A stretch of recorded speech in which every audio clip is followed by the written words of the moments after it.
aí, mano, já fez sua fezinha? Ainda não? Então dá uma brincada na KTO, parceira do Charla Podcast. Cupom CHARLA, você ganha 20% de bônus no primeiro depósito. E como você observa hoje, porque assim, se a gente for observar, até fazer comparações, né?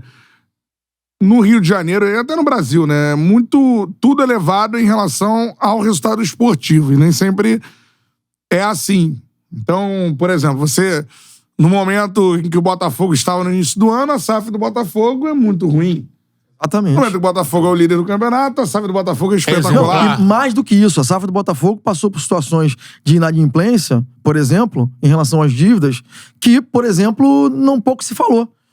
Porque estava voando no Campeonato Brasileiro. Agora, se estivesse mal lá na zona de rebaixamento, isso tudo seria falado o tempo todo. O futebol acaba mascarando, acaba ocultando muitas das coisas boas e ruins até. Né? Exatamente. Queria que você desse então essa visão exatamente sobre isso. É isso, concordo. A SAF do Vasco é uma boa SAF, e por que talvez não esteja tendo resultado esportivo nesse momento, na sua visão. E tem candidatos que chegam aqui e falam, não, vou procurar o contrato, e a minha intenção é romper o contrato com a SAF. Isso é maluquice. Isso é maluquice. Não faz o menor sentido. Quem fala isso não sabe o que tá falando. Não sabe o que tá falando. E eu vou te explicar por quê. A Vasco SAF hoje é uma propriedade do Vasco da Gama. É nossa. A Vasco SAF é nossa. Ou seja, todo mundo pode passar pela Vasco SAF e sair da Vasco SAF. Menos o Vasco da Gama. Menos o Clube de Regata Vasco da Gama. Por lei, o Vasco não sai da Vasco SAF nunca. Então a Vasco SAF é nossa. É um ativo, uma propriedade do Clube de Regata Vasco da Gama. Na proporção que tá lá, 30%. Mas não vamos sair do clube nunca. A 777 pode ficar, pode vender, pode entrar um fundo árabe, fundo marciano, pode entrar quem for. Mas o Vasco não sai dali. Então você tentar contra isso é uma maluquice. É uma completa excrescência. Não faz nenhum sentido. Tem que melhorar. Você não pode ter uma casa que você é proprietário da casa, aí você tem lá um inquilino que é ruim, você destrói a casa. Não faz nenhum sentido. Quer dizer, tem que tirar o cara dali e botar outro, né? A casa é sua. Então, quer dizer, a Vasco SAF é nossa. Ela é nossa propriedade, é um ativo nosso, um ativo muito bom. Eu digo o seguinte, tenho dito isso constantemente.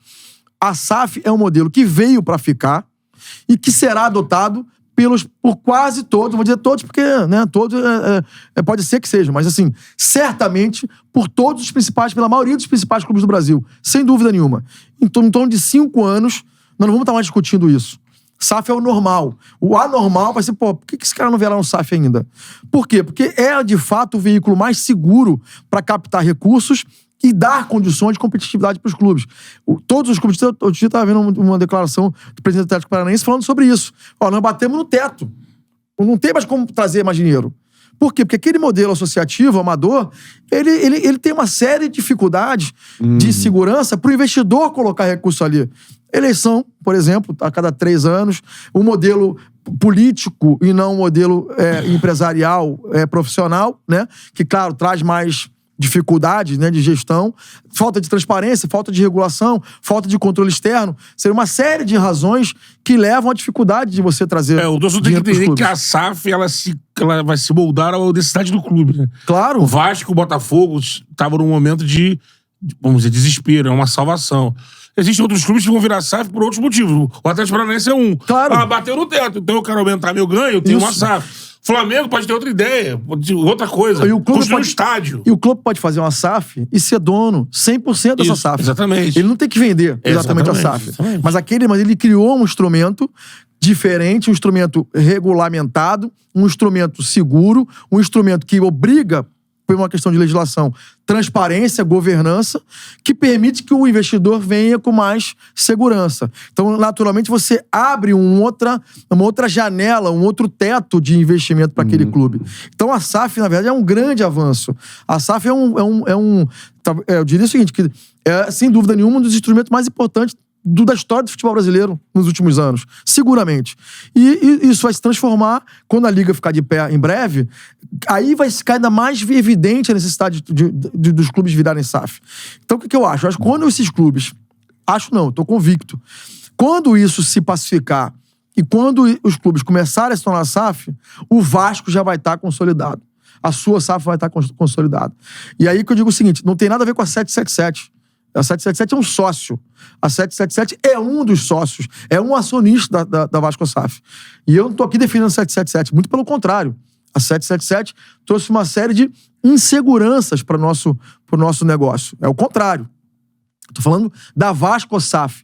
E o público que tá me ouvindo aqui tem que entender muito bem a diferença entre Vasco SAF e o acionista, o sócio da Vasco SAF. Amanhã a 777 pode vender a participação dela, a Vasco SAF continua aqui. E eles foram embora, não se fala mais de Josh, não se fala mais de 777. A 777 é majoritária da Vasco SAF. Ela é majoritária, mas ela pode vender a participação dela. Sim. Ela pode colocar um outro sócio e ficar numa participação um pouco menor.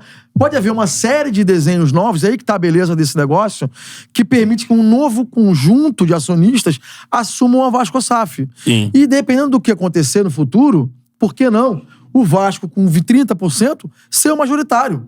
Porque se você considerar que o normal do mercado é a pulverização do controle, porque o acionista majoritário vai vendendo aquilo que excede o controle, isso geralmente é o normal. Então, o que acontece? É o normal, mas é o possível, é o usual. Pode acontecer da 77 se vendendo para outro sócio, quando você olhar e falar, o consolidado aqui, quem tem mais participação é o Vasco com 30%. Por isso que eu me opus na reunião de Conselho Deliberativo à venda de qualquer coisa ligada aos 30%. Não pode vender isso de jeito nenhum. Tem que preservar isso. Esse é um ponto importante. Eu vou continuar nesse ponto, eu acho que é um ponto que o torcedor mais pega no torcedor. O controle do Vasco com o futebol do Vasco. Acho que quando você conversa com o vascaíno, o que traz mais pavor pro vascaíno é saber que a instituição Vasco não tem controle sobre o futebol do Vasco. Olha, de 2000 pra cá foi um desastre. É verdade, isso é colocado. Mas você que tá chegando agora... Os rebaixamentos todos foram com o controle do Vasco. Mas uma ideia de gestão pra você... Amador, né? Amador. Sim. Você, Júlio Brandt, a sua ideia de gestão, você imagina o Vasco caminhando em harmonia com o interesse do torcedor, é tentar que você, com 30%, tenha um entendimento com o acesso 77. Claro. Pra você ter uma ingerência no futebol que é do Vasco. Uma ingerência não dá. Indicar. Você pode ter uma influência. Como nós já tivemos, já aconteceu. Isso já aconteceu. Ou seja, na demissão do Barbieri e na demissão do Luiz Melo, que era o CEO e técnico do time, nós fizemos uma pressão muito forte. A associação fez uma pressão muito forte. Não fosse pela associação, eles não teriam sido demitidos. Então, isso já está acontecendo. Na verdade, isso já é uma realidade. O torcedor diz volta a Vasco no Vasco, né? Claro. O torcedor clama por isso. Ou seja, a pressão do torcedor que se reflete na pressão do dirigente do clube, que consequentemente se reflete no assento do conselho da SAF, gerou uma pressão no controlador para tomar medidas dentro do futebol. Isso foi o que aconteceu. Não estou contando história. Isso é a realidade. Aconteceu. Se pegarem aí as reuniões nossas de Conselho Deliberativo, vão ver declarações minhas. Isso foi publicado na Vasco TV. Declarações minhas duras com relação à demissão do Barbieri e do Luiz Melo. Criticando e pressionando o Jorge Salgado e a diretoria administrativa.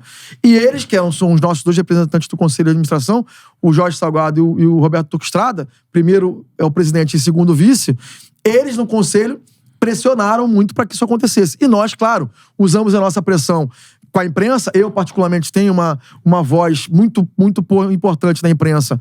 E o Jorge Salgado também como presidente do clube. Nós usamos esse espaço para falar e fortalecer cada vez mais a posição de que nós, enquanto associação, éramos contra, primeiro, um representante, um CEO do clube flamenguista, para começar, e incompetente, que não entregava o que tinha que entregar.